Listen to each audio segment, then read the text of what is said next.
Shalom Uvracha, aujourd'hui, pour conclure la suga de Bo Yoter Mi Beshlucho, on a étudié le Shulchan Aruch sur les de Pesach concernant le fait qu'on puisse missionner nos enfants pour nous aider à faire la Bdikat Hametz.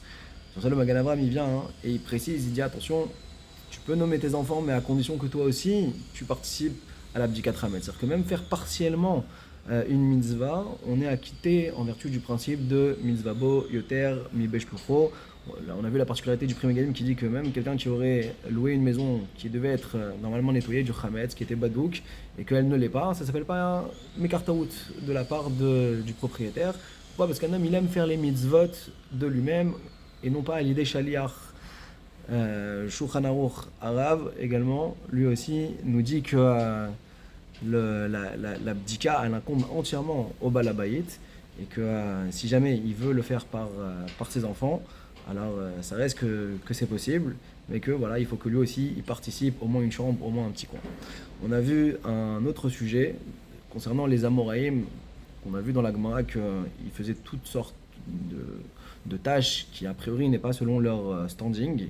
Et la question était de savoir comment ils ont pu, a priori, eux qui sont l'Omed, Torah, Yomam, Valaïla, faire ce genre de choses.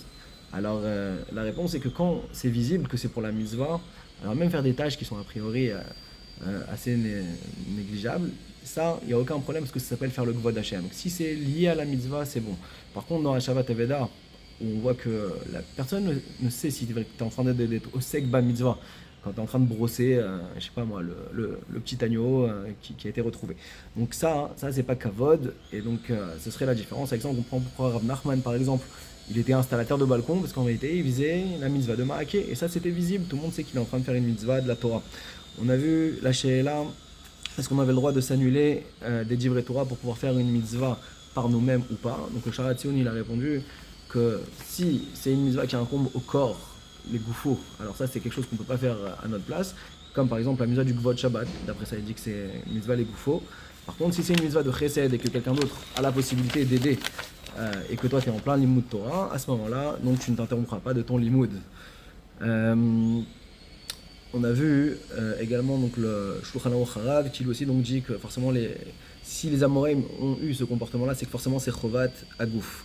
Pour conclure, on a vu une notion de savoir est-ce que mitzvah bo etam beshlucho, ça l'emporte sur le hidur mitzvah ou pas. Si j'ai la possibilité de faire moi-même la mitzvah mais qu'elle ne sera pas réalisée de la façon la plus belle, est-ce que je dois choisir de la faire moi-même ou bien je peux la donner à un shaliach? Cette question-là elle a été posée par rapport à l'écriture d'un Sefer Torah.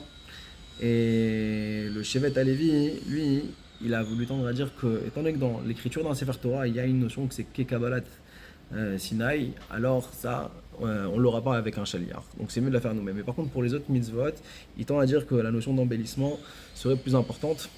De là, on peut conclure que mitzvah bo et un veshlucho, ce serait un hidour dans l'application de la mitzvah. Chazak ou baruch.